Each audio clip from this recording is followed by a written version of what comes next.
大家好，冬天白菜是我们餐桌上特別受歡迎的應季蔬菜之一。今天就用白菜、豆腐、粉絲和五花肉搭配，跟大家分享一個很有特色的農家菜做法。吃起來鮮香軟爛，老少皆宜，下酒又下飯。接下來就跟着我的視頻看一下具體是怎麼做的吧，幾分鐘就能夠學會。喜歡的朋友可以試試。首先呢，準備一顆大白菜，這個一定要挑選新鮮、水分足的，吃起來口感才好。再來準備一塊豆腐，最好是用這種老豆腐，也就是滷水豆腐，吃起來味道香，口感好。再來準備一把這個細粉絲，提前用涼水浸泡20分鐘，泡透後像這樣。用這根線從中間直接把它拽斷，再來把大白菜一片一片的掰開，這個目的主要是方便清洗。全部掰好後，準備半盆的清水，先放入白菜，有時間的最好是浸泡5分鐘左右，這樣白菜幫上殘留的一些泥沙就能夠很好的清洗乾淨。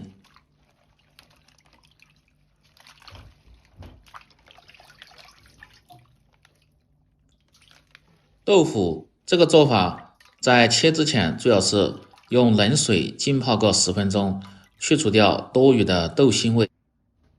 再來準備2顆小蔥，主要是增加香味，把根部和不好的葉子給它去掉不要。沒有小蔥的這個季節可以放上一些青蒜苗或者是香菜。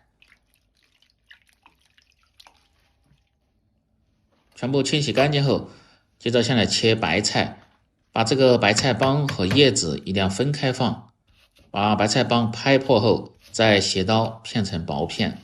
因為白菜幫偏厚，通過這樣的處理，燒制的時候更好成熟和入味。這個白菜葉子最好是用手掰的方法，把它撕成大小均勻的塊，這樣燒制的時候更好吸附料汁的味道，吃起來又好吃。全部處理好後，先裝入一個大點的盆中，接着來切豆腐。先改刀切成稍微寬點的條，再切成稍微厚點的片，不要切得太薄，這樣燒出來吃着口感比較好，而且呢還不易碎。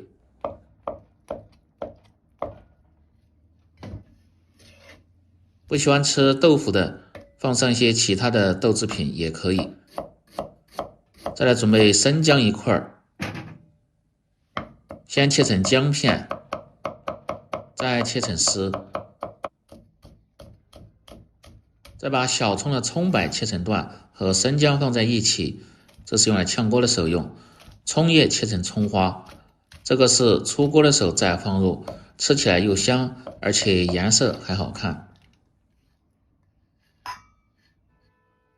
接着來準備1塊豬五花肉，這個主要是增加一些鮮香味。如果是吃純素的朋友就不用放，可以在裡邊放上一些新鮮的菌類食材。全部食材準備好後，接下來進行下一步操作。起鍋，先把鍋底的水分一定要燒乾，再放上多一些的植物油，一定要把鍋先潤透，這樣在炒肉和煎豆腐的時候就不會粘鍋了，而且鍋氣足，吃起來味道更香。然後盛出肉油，再放上少許的涼油，油熱後在鍋底撒上一些食鹽，接着倒入切好的豆腐塊，保持中火一面煎制大概30秒鐘左右，煎出多余的水分，出香味。這個豆腐呢，不用煎得太老，當然可以根据自己的喜好。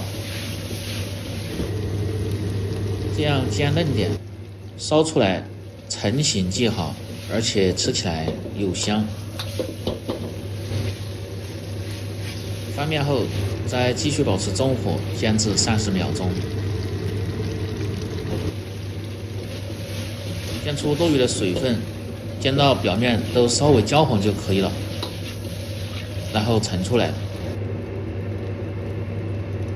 接着鍋中再次放入少许的菜籽油，熬出香味後，下入切好的五花肉翻炒，把五花肉一定要炒出油脂，炒出香味。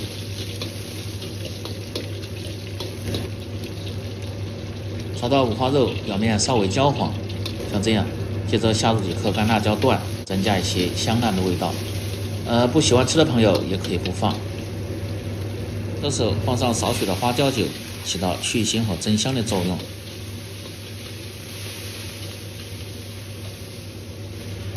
接着再倒入切好的白菜，保持中火，慢慢的翻炒。白菜要想做出来好吃，切记不要直接掺水就炖，一定要提前这樣煸炒下，把它炒軟，炒出香味，再來燉制。這樣白菜吃起來既香，而且出水相對來說還少。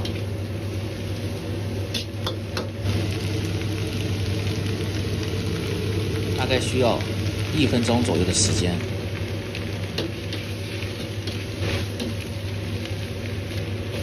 把白菜一定要炒至變軟後，再從鍋邊烹上10克左右的生抽醬油，提味提鮮。再次翻炒幾下後，把生抽炒出醬香味，再放上適量的開水。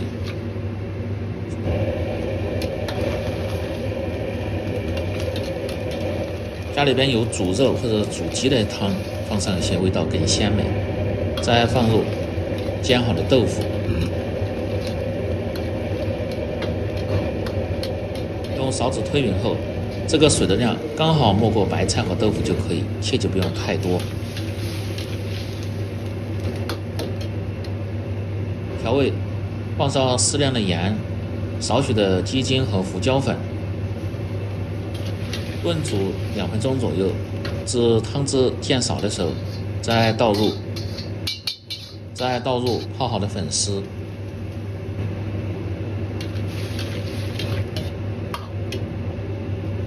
繼續保持中小火，燒至1分鐘左右，讓粉絲充分的吸收湯汁。最後一定要開大火，燉個30秒鐘左右，把湯汁燉得比較粘稠，讓各種香味能夠很好的融合在一起。最後再放上切好的小蔥花，推匀後即可關火出鍋。最好是裝入這樣的砂鍋中，吃的時候，尤其是冬天，點上小酒精爐，邊燉邊吃，吃起來暖心又暖胃。喜歡的朋友記得幫忙點讚、評論、轉發、收藏。